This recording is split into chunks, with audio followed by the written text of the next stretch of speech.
Hey guys, it's Robin. Thanks for tuning in. Well, I hope everyone is doing excellent. I am doing quite well myself. It's been phew, 3, 4, 5, maybe even half a year since I did a new T-shirt. That's something I used to do in my blogs. Again, like, maybe even a year ago. So I was down in the States a couple weekends ago, picked up a few T-shirts, and I thought I would show you one of the ones I got recently.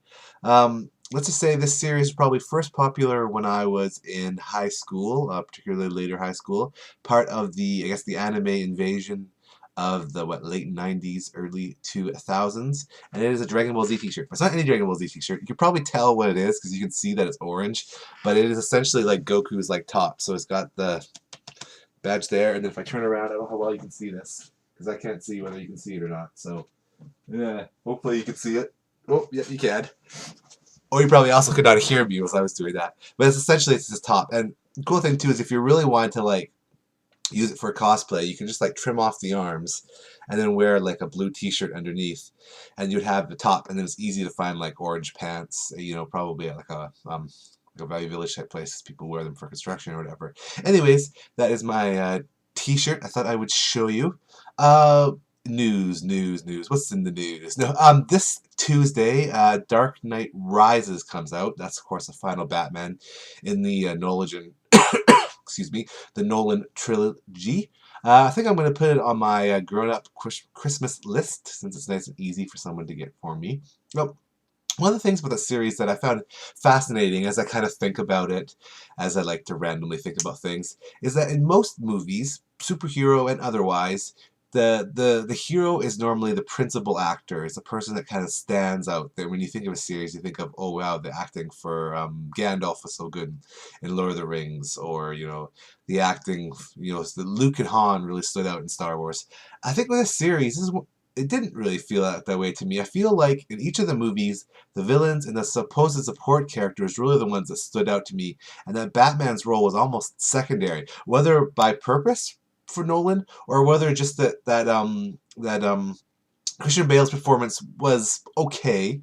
It was an okay Batman. His voice was probably his biggest downfall, the constant changing voices. Sometimes it was very, oh man, sometimes it was totally not that at all. But I mean, if you go through all the movies, in the first one, Liam Neeson as Ra's, and then also the Scarecrow, I think they kind of stood out for me more than Batman. Certainly in the middle movie, Heath Ledger as the Joker completely stole that. I mean, there are a few movies in which someone steals the show more than Heath Ledger did in Batman, and in the middle one, and then obviously in the third one, Bane and even Gordon, kind of throughout the movie, I feel like they are almost were the big stars, and Anne Hathaway as Catwoman for sure. They almost kind of stole the show for me, and Batman was almost a secondary character and almost a support in a movie that theoretically should be about Batman and his kind of rise and re-rise, I guess, if you want to call it that, and the rise of the Dark Knight.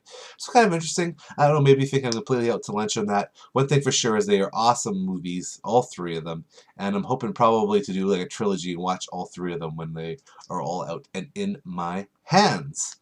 Okie dokie. Speaking of movies, and I guess in this case it was comic book to movies. But last week I was talking about books and movies and what order you like to watch them in. I said, do you like to watch the book, read the book, then see the movie book, neither, both, whatever. For me, it's very situational. There are some books that maybe I would never really have an interest in reading. So for me, I would see the movie and that would be fine. I would never need to read the book.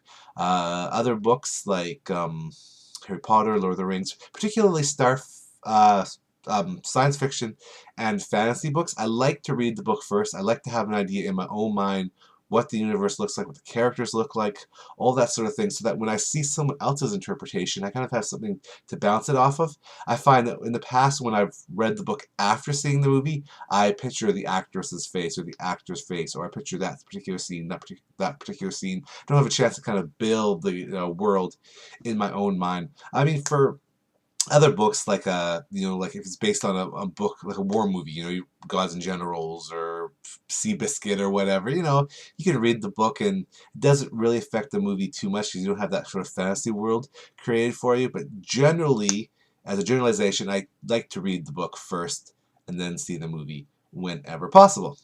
All right, well, continue to let me know what you think about all these things and about the blog itself and my blog here, of course, too. And until I talk to you next week, so say we all.